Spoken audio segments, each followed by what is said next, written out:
Well, hello and welcome to the 113th episode of the Brian Hornback Experience. Got to make sure Kevin, our chief minion, is in the picture. Didn't quite have his hat all the way in there. We're going to talk today about kind of what happened in the elections. Okay, for sure. And we're going to talk about first, talk about some local stuff. And then we'll talk about and then we'll try to touch on some of the state stuff too. So appreciate those of you that continue to see when podcasts get uploaded and all the good stuff. Let's get some lights on in here. I'm kind of dark right here, aren't I? But things have been kind of getting now back into normal. So we will, things will return to normal here at some point for me. We'll get on a more regular schedule. But yeah, let's talk about what happened in Knox County. Knox County, as you know, this past Tuesday's elections, November 8th, the top race on the ballot was for governor statewide. Bill Lee got 59.90% of the vote over his Democrat opponent, who got 38.39%. The rest of those votes were divided amongst several independents. Big shout out to Constance Every. Those of you that follow local government have likely heard of Constance Every. Constance started out as a leader in the Black Lives Matter organization. She's active in a lot of other social justice, progressive type organizations. But she ran for governor as an independent, and she finished fourth statewide, garnering more than 10,000 votes statewide. In Knox County, she got almost 1% of the votes. She got 908 votes in Knox County, which is not an easy feat, especially when you're an independent. So, kudos to Constance for that. Then we had four constitutional amendments. We had a constitutional amendment 1, which is taking our right to work status that is in the law and making that a part of our state constitution. That passed by 65.79% in Knox County to 34.21%. The vote no folks were more organized, at least visually. They were backed more by the AFL-CIO, the labor union organizations. Interestingly enough, on the same day as the state election, the federal and state election, McKay's Books, which I believe started here in Knoxville. They have several locations across the state, maybe one in Georgia. The one in Knoxville on Paper Mill Drive unionized. They had a vote to unionize. That happened on Tuesday. So it doesn't forbid union organizations. It doesn't forbid labor unions from existing. It simply codifies the legislation about right to work, or that we are right to work. They can't keep you from being in a labor union. They can't keep a labor union from existing, but they also can't mandate that you do or don't. So that's kind of what that was. Constitutional Amendment 2 passed with 74.99% of the vote. And that one was the secession. We're the only one of 8 states in the country that did not have a secession plan. In fact, if the governor, for whatever reason, weren't able to serve for a year or for a day or for a year, how that secession is to be carried out, that is now codified in state law. Constitutional Amendment 3 is the one, it passed in Knox County 82.79% to 17.21%. That one takes any servitude, they called it the racism constitutional amendment. It takes the words of servitude out of the Constitution. So that actually deletes language from the Constitution. And then Constitutional Amendment 4 passed 61.24% to 38.76%. That was kind of interesting because as I first saw the returns, that one looked a little bit closer. And so I wasn't sure, but actually what that one does is in our state constitution, it says that members of the clergy could not serve in our General Assembly. The Supreme Court has ruled that that's unconstitutional. So all we're doing now is saying in the state constitution that members of the clergy can in fact serve. So we actually took that out of the Constitution. And so that's that amendment. Interestingly enough, let's talk about those on a statewide level. First, let's talk about governor, since we're talking about governor. The governor did win statewide, 64.93%. He got 1,128,097 votes. Jason Brantley Martin, the Democrat, got 32.93%, or 572,153 votes. The person that finished third was a gentleman by the name of John Gentry. He got almost 1% of the vote, with 15,034 votes. And then obviously the one that I mentioned earlier, Constance Every, came in fourth statewide with just over 0.5% of the vote. She got 10,266 votes. So again, very impressive, I think, for Constance. Let's talk about it on a statewide level on these amendments. Amendment 1 passed, got 69.79% of the vote to 30%. It got 1,140,629 votes. Amendment 2 passed with 74.63% of the vote, 1,175,023 votes. Amendment 3, which again is what was being called as the racism amendment, it actually passed with 79.54%, almost 80%, with 1,292,834 votes. And then Constitutional Amendment 4, striking the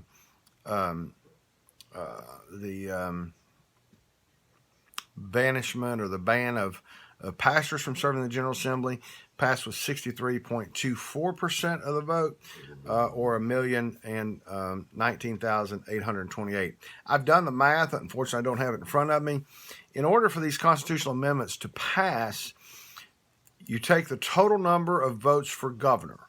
So the total votes of governor for Governor Lee, Martin, Gentry, Every, and the the other 6 candidates. So there are 8 independent candidates. There are 8 independent candidates running statewide. You take those total votes, you add them up, you divide that by 2, or 50%, and you get a number. And in this case, it was somewhere around 827,000 and something. I did the math earlier. I don't have it in front of me. And then you add 1 to that. So you take the total votes of governor, you just divide it in half, and you add 1 vote. And that's the threshold for these constitutional amendments to pass. So the threshold was going to be 800 and some thousand votes. Every constitutional amendment got more than 1 million votes. So all 4 amendments passed. Let's talk briefly about the U.S. House of Representatives race. In our district in Knox County, which includes also the counties of Blount, Campbell, Claiborne, Granger, Jefferson, Loudoun, and Union counties. Those all make up the 2nd Congressional District of Tennessee. That's served by Representative Congressman Tim Burchett. He was opposed this year by former County Commissioner Mark Harmon, a Democrat. Overall, throughout the entire 2nd Congressional District, Tim was reelected with 67.91% of the vote to Mark Harmon's 32.09% of the vote. Tim got 141,041 votes to Harmon's 66,637 votes. The largest part of the 2nd Congressional District, obviously, is Knox County. Tim, there's a little more Democrat vote, obviously, in Knox than in the other counties, because when you look at Union County, Tim got almost 3,450 votes. That was 84% of the votes. In Loudoun, Tim got 15,540 votes. That was 79.38% of the vote. In Jefferson, he got 459 votes. Obviously, it's a small part of Jefferson County, which was 79.55% of the vote. In Granger, he got 4,703 votes, which was 87.43% of the vote. In Claiborne, he got 5,694 votes, which was 85.35% of the vote. And in Campbell, he got 3,321 votes, which was 83.57% of the vote. And in Blount, he got 30,027 votes, which was 76.03% of the vote. But in Knox, he got 77,848 votes, but it was only 60.85%. You know, you say only 60.85%. That's still more than I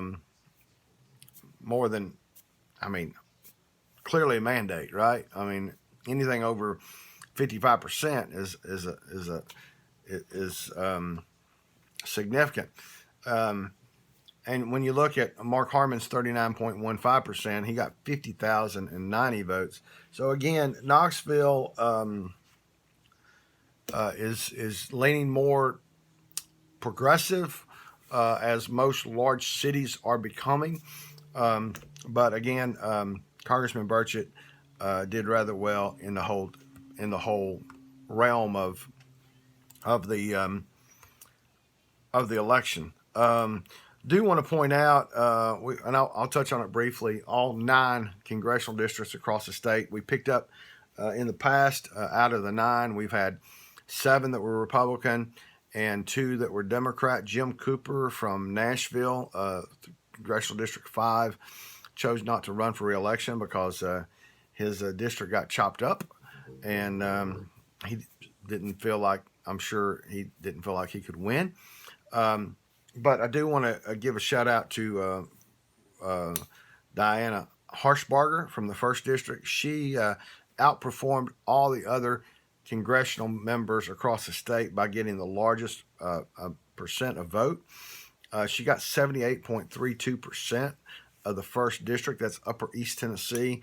Basically starts at the Virginia-North Carolina line and up there around Mountain City, Bristol, and comes down into and picks up Sevier and touches Tim Burchett's district there in Sevier and Jefferson. She got 78.3% she got 147,153 votes. She had 3 opponents. She had a Democrat and 2 independents. So Congresswoman Harshbarger clearly performed, and clearly her district is very supportive of Congresswoman Harshbarger. The last female congressional member, because when Marsha Blackburn was a congresswoman and Diane Black was a congresswoman, obviously when Marsha Blackburn went up to the upper chamber to the U.S. Senate, she got replaced by Mark Green. Diane Black, when she ran for governor 4 years ago, John Rose was elected to her seat. So again, Diane Harshbarger is our sole female congressional member across our state of Tennessee, and outperformed the men. So kudos to Congresswoman Harshbarger. In the 3rd District, which is basically Oak Ridge, Anderson County, down to Chattanooga, and a little bit of that area, Chuck Fleischman got 68.31%, 135,934 votes. He had a Democrat and 2 independents running against him, but he clearly won re-election. Scott Desjardins. Scott represents that district that starts up around Kentucky and wanders down through the center of the state, down toward Alabama, and almost gets you to Memphis. He got over 70% of the vote, 70.57%. Dr. Scott Desjardins, 122,336 votes. He had a Democrat, and he had 5 independents run against him. So again, everybody wants to pick on Dr. Desjardins. They think that they can beat Dr. Desjardins, and again, the district continues to elect him. District 5, which is primarily right around Nashville, Andy Ogles is the new congressman-elect. He'll be replacing Jim Cooper 1st of January when the new congressional term begins. He got 55.87% in Congressional District 5's votes. He got 123,358 votes as the Republican candidate. He bested Heidi Campbell. She is in her first term in the Tennessee State Senate.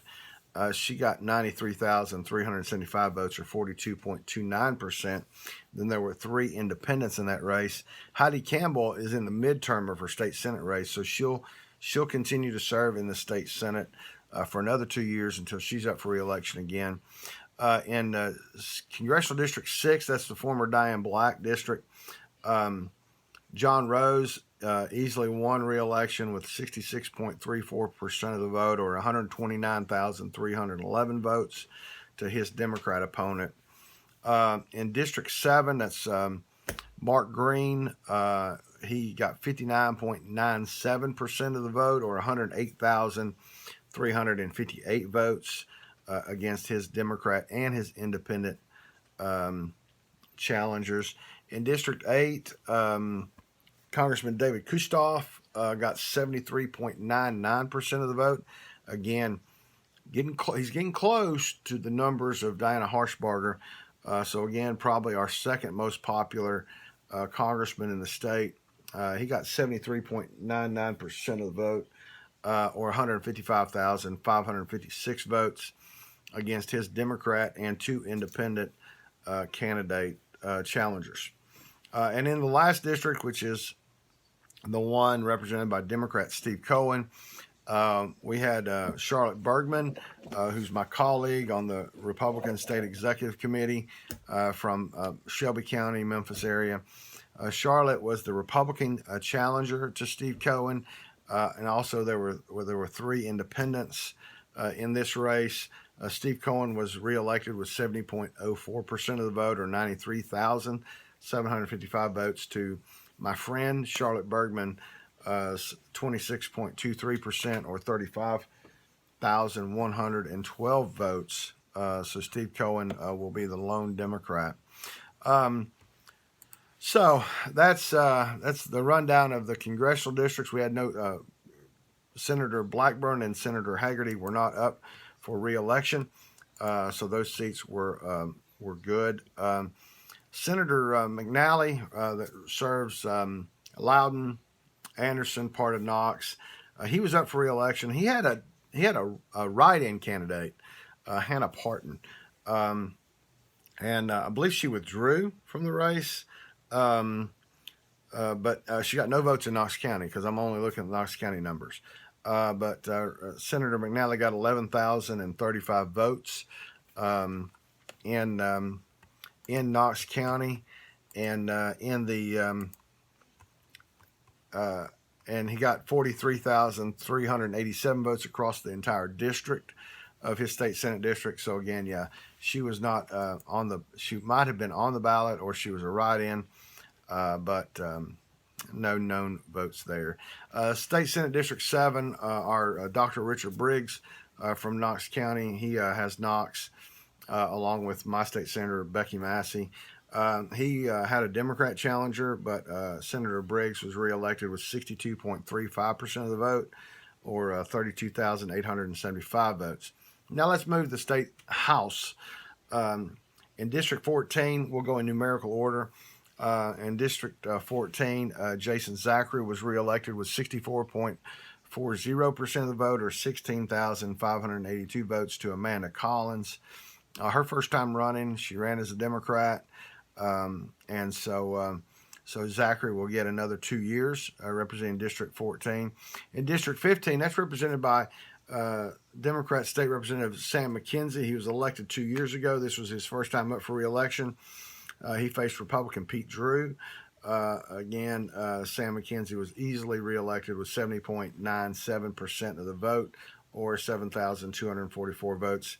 Out there in North Knoxville, Michelle Carringer was up for re-election in District 16. She was running for re-election. She had gotten elected 2 years ago, but she had no opponent on the ballot. I say that because being a former elected official, former party chairman, I know that everyone always has opposition, just whether they're on the ballot or not. But she got 13,812 votes, which is very impressive. That 13,812 people gave her a complimentary vote, and just an indication of the work Michelle has done in the last 2 years for District 16. Then we go to one of the races that was hotly contested. That was District 18. Elaine Davis, the Republican candidate. This seat was empty because of Eddie Manis. He was elected 2 years ago and decided not to run for re-election. Elaine Davis, the Republican, facing Gregory Kaplan, the Democrat, and even had Representative Manis not necessarily endorsing Kaplan, but if you read a certain weekly print article, there were quotes that were very favorable toward the Democrat candidate. So people believed, and whether I say believe because I don't know 100% certain who Representative Manis voted for, but his quotes were more favorable toward the Democrat and more not favorable toward Elaine Davis. But Elaine Davis got 54% of the vote. She got 11,510 votes to Greg Kaplan's 46%, or 9,806 votes. Then we move out into District 19. That's out like Halls, Gibbs, Carter, Thorngrove. Dave Wright's been there for a couple of terms. He ran for re-election. He got 74.63% of the vote, or 12,924 votes, to his Democrat opponent, who got 3,776 votes, and his independent candidate got 617 votes.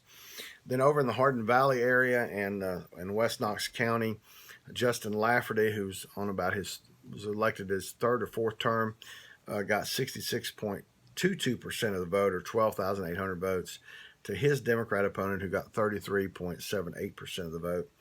And then in that new district, District 90, which they got rid of, I guess it was District 13, trying to go by memory here, but it got redistricted out of Knox County, and they wound up with a new district, District 90, which State Representative Gloria Johnson, a Democrat, had to basically move into. She didn't have to move very far. I think it was a block or half a block.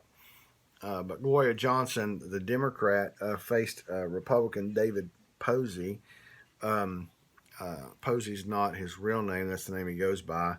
And I don't know that I heard anybody in the course of this campaign attempt to pronounce his last name. But so his sign said David Posey. He was on the ballot as David Posey with his last name, which is Poczobut. But anyway, Gloria Johnson, again, the Democrats love her. She's a hard worker, and she got 57.88% of the vote, almost 60% of the vote, to David Posey's 42%, or 6,159 votes. That kind of wraps up what we had on the Knox County ballot. I'll be coming back on another podcast because I'm rolling into 24 minutes here. Really kind of talk about the turnout. Looking at the lines that were going on at early vote, and looking at the numbers, it looked impressive. But then when you look at 4 years ago when we had a contested governor's race, we had a contested Senate race, the early vote numbers weren't that significant. The numbers then came up, but we had a lot of turnout on election day. We had lines. We had a considerable wait at many of the precincts. We had some issues with paper and those type of things. So we'll talk about that on another podcast. But again, I just wanted to do this podcast just to go through the results, talk about the results, and then obviously we'll come back on another podcast and kind of talk about what all that means. And so probably going to be, I envision, at least one more, could be another one that will be a post November 8th election podcast. So again, thank you for joining me on this 113th episode of the Brian Hornback Experience, and we'll talk to you all soon.